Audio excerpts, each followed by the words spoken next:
রমজান মাসে সদকাতুল ফিতির আদায় করার জন্য সাহাবায়ে কেরাম সদকার মাল নবীজির কাছে এনে জমা রাখলেন। আবু হুরায়রা রাদিয়াল্লাহু তাআলা আনহুকে নবীজি পাহারাদার নিযুক্ত করলেন মাল পাহারা দেওয়ার জন্য। তিনি বলেন, ওয়াক্কালানি রাসূলুল্লাহি সাল্লাল্লাহু আলাইহি ওয়াসাল্লাম ফি হিফজি যাকাতি রমাদান। রাসূলুল্লাহ সাল্লাল্লাহু আলাইহি সাল্লাম আমাকে নিযুক্ত করলেন রমজান মাসের সদকাতুল ফিতরের মাল পাহারা দেওয়ার জন্য। আমাকে নিয়োগ দিলেন, নিযুক্ত করলেন আমি যেন মাল পাহারা দিই। রাতের বেলা পাহারাদারি করতেস। আতানি আতিন ফাজালা ইয়াহসু মিনাত তাআম। রাতের বেলা একজন আসছে, আইসা খাবারে হাত দিস, সদকাতুল ফিতরের ওই মালে হাত দিস। আমি ধরে ফেললাম, ধরে তাকে বললাম, লারফাআন্নাকা ইলা রাসূলিল্লাহি সাল্লাল্লাহু আলাইহি ওয়াসাল্লাম, আমি তোমাকে আল্লাহ রাসূল সাল্লাল্লাহু আলাইহি সাল্লামের কাছে নিয়ে যাব। চোর আবু হুরায়রা রাদিয়াল্লাহু তাআলা আনহুকে বললেন, আলাইয়া ইয়ালুন ওয়া লি হাজাতুন শাদীদা, আমার দায়িত্বে আমার পরিবার আছে, আমার অনেক প্রয়োজন আছে, অভাবের তাড়নায় আমি আসছি আজকে চুরি করতে। ভাই তুমি আমাকে ছেড়ে দাও, ওয়াদা করতেছি আমি আর কখনো আসবো না। আবু হুরায়রা রাদিয়াল্লাহু তাআলা আনহু চোরকে ছেড়ে দিলেন। পরের দিন সকালে রাসূল সাল্লাল্লাহু আলাইহি সাল্লামের সাথে সাক্ষাৎ করতে আসলেন, রাতের ঘটনা জানাবে। ঘটনা বলার আগে নবী বলতেছেন, মা ফাআলা আসিরুকাল বারিহাতা ইয়া আবা হুরায়রা, আবু হুরায়রা গত রাতে তোমার বন্দির খবর কি, তোমার সাথে কি কি করছে একটু বলো তো। এর মানে আল্লাহ তাআলা গত রাতের ঘটনা আবু হুরায়রা রাদিয়াল্লাহু তাআলা আনহুকে ওহীর মাধ্যমে, আবু হুরায়রার এই ঘটনা নবীকে আল্লাহ ওহীর মাধ্যমে আগে জানায় দিস। আবু হুরায়রা রাদিয়াল্লাহু তাআলা আনহু বললেন, হুজুর চোর আসছিল, আসার পর শাকা ইলাইয়া হাজাতান শাদীদাতান ওয়া ইয়ালান ফারাহিমতুহু ফাখাল্লাইতু সাবিলা, আমার কাছে সে অভিযোগ পেশ করেছে তার দায়িত্বে তার পরিবার আছে, তার প্রচন্ড অভাব, এই অভাব অনটনের মধ্যে পড়ে সে আমার কাছে আসছে চুরি করার জন্য। হুজুর আমার মায়া লাগছে, তাই আমি তাকে ছেড়ে দিলাম। নবীজি বললেন, কাযাবাকা ওয়া ইন্নাহু সায়াউদ, মিথ্যা কথা বলছে, ও আবার আসবে। নবীজি কি বললেন? চোর মিথ্যা কথা বলছে, সে আবার আসবে। আবু হুরায়রা রাদিয়াল্লাহু তাআলা আনহু বলেন, আমি নিশ্চিত হয়ে গেলাম চোর আবার আসবে, কারণ নবীজি বলেছেন যেহেতু, তার মানে নিশ্চিত আসবে। পরের রাতে আমি অপেক্ষায় আছি চোর ধরার। চোর সাহেব রাতে চলে আসছে। আসার পর আমি চোরকে ধরে ফেললাম।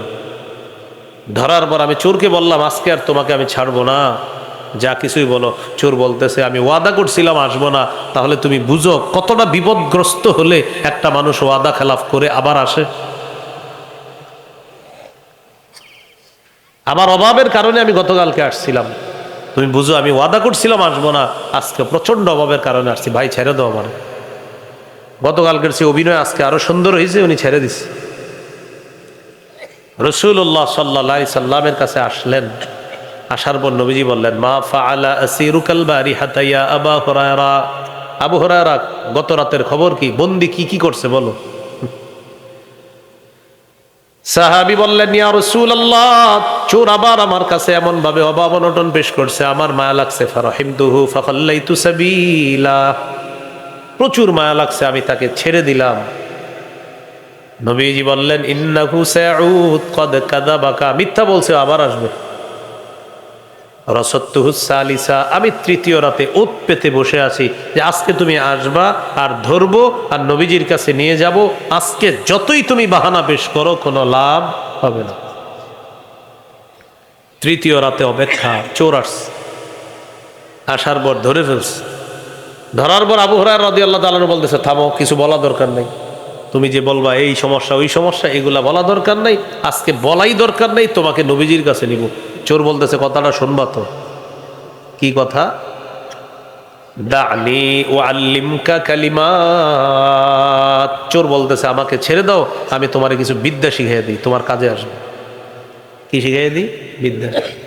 হাদিসে আসছে কানু আহরাসান নাসি আলাল ইলম, সাহাবায়ে কেরাম ছিলেন এই পৃথিবীর মানুষের মধ্যে সবচেয়ে বেশি ইলম অন্বেষণের প্রতি তাদের আগ্রহ সবচেয়ে বেশি ছিল।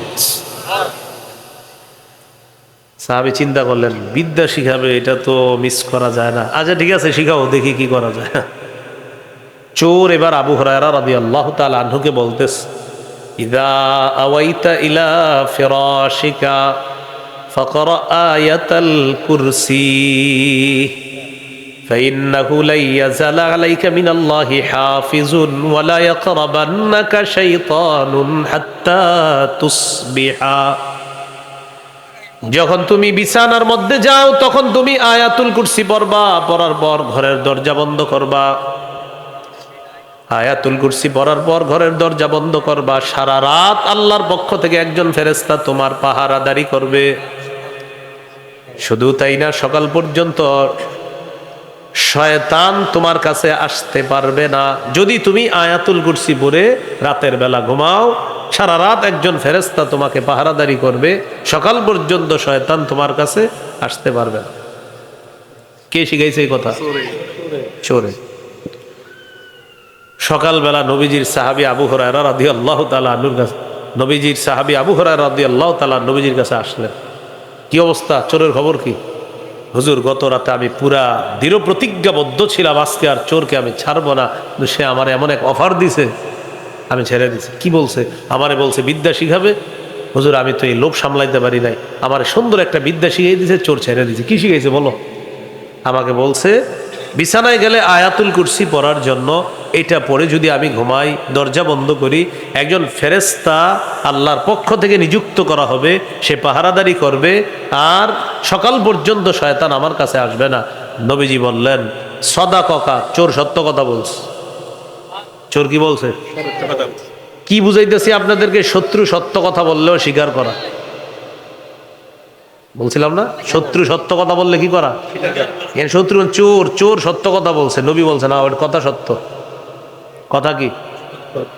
সাথে সাথে কি বলে দেখেন, ওয়া ইন্নাহু কাযুবুন, তবে সে দুনিয়ার সবচেয়ে বড় মিথ্যাবাদী। তোমার কাছে যেই চোর 3 দিন আসছে, এই চোর হলো এই পৃথিবীর মধ্যে সবচেয়ে বড় মিথ্যাবাদী। তবে কালকে যেই কথাটা তোমাকে বলছে এটা সত্য কথা। তা'লামু মান তুখাতিবু মুনযু সালাসি লায়াল, গত 3 রাত তুমি কার সাথে কথা বলছো আবু হুরায়রা তুমি জানোনি? যাকা শাইতান, সে ছিল শয়তান। কে ছিল? তো শয়তানের চেয়ে বড় মিথ্যাবাদী আর কেউ আছে? নবীজি বললেন সে সবচেয়ে বড় মিথ্যাবাদী। তবে কালকে যে বিদ্যাটা শিখাইছে এটা সত্য। বুঝাইতে চাইলাম, আপনি একজনে দেখতে পারেন না, এই জন্য তার সঠিক কথাটা গ্রহণ করবেন না, এমন যেন না হয়। সঠিক কথা শত্রু বললেও বলবেন কথা সত্য, তবে তুমি আমার শত্রু, এটা বুঝলেন? কোত্থেকে কোথায় গেলাম বলেন তো? নরম আবু বকর সিদ্দিক গরম কেন হলেন? এখান থেকে আসলাম। প্রয়োজনে জালেমের বিরুদ্ধে, মুনাফিকের বিরুদ্ধে গরম হওয়ার অনুমতি আছে। তো আমাদের দেশে যারা জোরালো বক্তব্য দেয়, তো আপনি মানে ওনারা দেখতে পারেন না, এই জন্য ওনার এটা নিবেন না। এখন দেখি হাদিসে জোরালো বক্তব্য দেওয়ার কথা আছে কিনা, যদি থাকে আজকের পরে আর প্রতিবাদ করবেন না।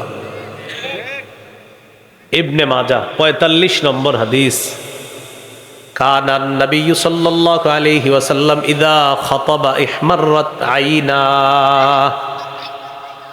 মাঝে মাঝে আল্লাহ নবী যখন ভাষণ দিতেন নবীর চোখ দুইটা লাল হয়ে যেত। চোখ কি তো লাল হইতো কেন? ওয়া আলা সাউতুহু, নবীর আওয়াজ উঁচু হয়ে যেত। ওয়াশতাদ্দা গদবুহু, প্রচুর রাগ হয়ে যেত। মাঝে মাঝে ভাষণ দিতেন, চোখ লাল হইতো, আওয়াজ উঁচু হইতো, তার রাগ বেড়ে যেত। কান্নাহু মুনজিরু জাইশিন, যেন কোন দলকে নবীজি জাহান্নামের সতর্ক বার্তা দিচ্ছে, এমন ভাবে মাঝে মাঝে নবী যখন ভাষণ দিতেন, সতর্ক বার্তা উচ্চারণ করতেন, এইভাবে তার আওয়াজ উঁচু হতো, চোখগুলা লাল হয়ে যেত, আর রাগ প্রচুর বেড়ে যাইত। তাহলে আলেমদের মধ্যে যারা সতর্ক বার্তা হিসাবে কোনো মাহফিলে প্রচন্ড জোরালো বক্তব্য দেয়, যদি সতর্ক বার্তা হয় কোনো জালেমার মুনাফিকের বিরুদ্ধে, সেটা প্রশংসনীয়, এটা প্রশংসনীয়। এই জালেমের বিরুদ্ধে জোরালো ভাষণ কি প্রশংসনীয়? হাদিসে আসেনি জোরালো ভাষণের কথা? নবীজি রাগ হইতো, নবীর চোখ লাল হইতো। এই জন্য কখনো কারো ব্যাপারে কলম চালাইতে বা ফেসবুকে লেখালেখি করতে আপনি নিশ্চিত হবেন আপনি সঠিক কিনা, যে আমি যে লেখতাছি আমার এগেনিস্টে যদি কোনো দলিল থাকে। তাহলে মুশকিল, বিপদে পড়ে যাবেন না। আল্লাহ আমাদেরকে বুঝার তৌফিক দান করেন। আবু বকর সিদ্দিক রাদিয়াল্লাহু তাআলা আনহু নরম ইহুদির গলায় গালের মধ্যে থাপ্পড় বসাইছে আর বলছে, শান্তি চুক্তি না থাকলে গলাটা উড়াই দিতাম। ইহুদি রাসূলুল্লাহ সাল্লাল্লাহু আলাইহি সাল্লামের কাছে গেছে, যাওয়ার পর বলল, আবু বকর আমারে থাপ্পড় দিস। রাসূলুল্লাহ সাল্লাল্লাহু আলাইহি সাল্লাম বলেন, আবু বকর থাপ্পড় দিছো? জি হুজুর থাপ্পড় দিস। কেন? ইন্নাহু ক্বালা কাওলান আযীমা, সে আল্লাহর ব্যাপারে মারাত্মক কথা বলছে তাই থাপ্পড় দিস। কি বলছে আল্লাহর ব্যাপারে? হুজুর সে বলছে কর্জে হাসানার কথা যখন আপনি চিঠিতে লেখছেন এটা তাকে শোনানোর পর সে বলছে ও আল্লাহ কর্জে হাসানা চাইছে, তাহলে কি আল্লাহ গরিব আর আমরা হলাম ধনী? এই বেয়াদবিমূলক কথা বলছে। ইহুদির নবী বললেন, তুমি এটা কেন বললা? ইহুদি বলতেছে, মা কুলতু জালিকা, এই জাতীয় কোনো কথা আমি বলিই নেই। তাহলে আবু বকর সিদ্দিক রাদিয়াল্লাহু তাআলা আনহু বলছে আর ইহুদি বলে নাই আর থাপ্পড়, তখন ঘটনা কি হবে? সাক্ষী নাই। আল্লাহ তাআলা সূরা আলী ইমরানের 181 নম্বর আয়াত নাজিল করে দিলে স্বয়ং আল্লাহ সাক্ষী দিয়ে দিস। আল্লাহ তাআলা বলেন, লাকাদ সামিআল্লাহু কাওলাল্লাযীনা ক্বালু ইন্নাল্লাহা ফাকীরু ওয়া নাহনু আগনিয়া। অবশ্যই আল্লাহ শুনেছেন তাদের কথা যারা বলে আল্লাহ ফকির, আমরা হলাম ধনী। আপনার সাহাবী আবু বকর এই কথা শোনার পর ইহুদির গালের মধ্যে চর বসায়া দিছে। আবু বকরকে এখন মিথ্যাবাদী সাব্যস্ত করতে চাইছে। হাবিব, আমি আল্লাহ, তুই ইহুদির কথা শুনছি, আবু বকর যা বলছে সব সত্য, আমি আল্লাহ শুনছি ওর কথা, ও বলছে এগুলা। আর তো সাক্ষীর কোনো প্রয়োজন নাই, আল্লাহ বলে দিলেন। এই হলো